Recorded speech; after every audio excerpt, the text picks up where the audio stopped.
एक अधूरी प्रेम कहानी, अ लव स्टोरी।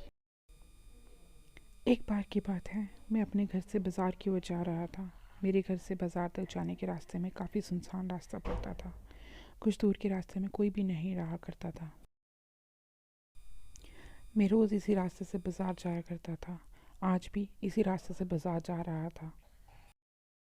मुझे रास्ते में एक लड़की मिली जो बहुत ही डरी हुई थी।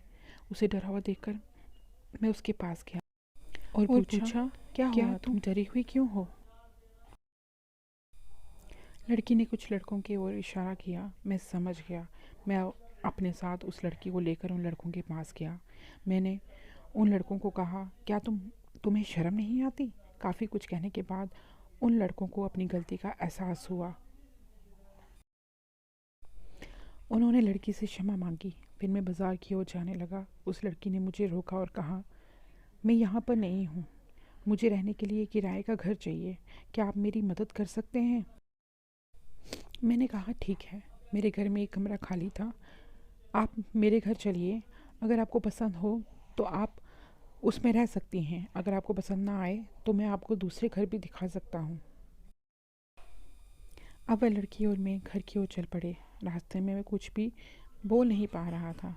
मैं बोलना चाह रहा था लेकिन नहीं बोल पा रहा था। फिर उसने पूछा, आपका नाम क्या है? मैंने कहा, राकेश। और आपका नाम? उसने कहा, सुंदरी। मैंने बोला, काफ़ी अच्छा नाम है। अब तक हम घर पर आ गए थे। सुंदरी ने मेरा घर देखा और वह कमरा भी देखा जिसमें उसने रहना था। सुंदरी को वह कमरा काफ़ी पसंद आया। फिर वह हमारे घर में रहने लगी। मैं उसे जब भी देखता था मेरे मन में अजीब सी हलचल होती थी। पता नहीं उसके मन में होती थी या नहीं होती थी। एक दिन मैं और सुंदरी घूमने जा रहे थे। मैंने सोच लिया था कि आज मैंने सुंदरी को अपने मन की बात कहूँगा। हम अपने घर से बहुत दूर एक सड़क पर थे। हम बाइक पे चल रहे थे। मैंने सुंदरी से कहा, मुझे तुमसे एक बात कहनी है। सुंदरी ने कहा, मुझे भी तुमसे कुछ कहना है। मैंने कहा, बोलो। सुंदरी बोली, मैं तुम्हें पसंद करती हूँ और ज़्यादा कुछ के कारण मैं मैं अपनी बाइक को संभाल ना सका और हमारी बाइक की